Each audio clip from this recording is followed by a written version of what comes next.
मराठी संत साहित्यात अभंगातील शेवटच्या त्या कडव्यात त्या संताची नाममुद्रा असते. त्याला पारंपरिक संप्रदायामध्ये शिक्का असं देखील म्हटलं जातं.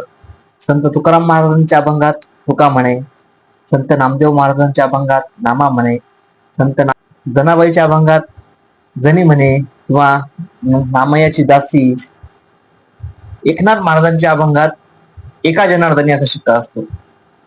तर त्याचं कारण असं आहे की त्यांनी त्यांचे गुरु म्हणजे जनार्दन महाराज यांच्या सन्मानार्थ ते जनार्दन महाराजांचा नामोल्लेख त्यांच्या अभंगात करत असतात. त्यानंतर चोखा मेळ्यात यांच्या अभंगात चोखा म्हणे म्हणतात. पण त्यांच्या पत्नीने ज्या काही रचना केलेल्या आहेत, चोखा मेळे यांची पत्नी, त्यांनी ज्या रचना केलेल्या आहेत त्यात त्यांनी त्यांचा उल्लेख केलेला आहे की चोखियाची महारी.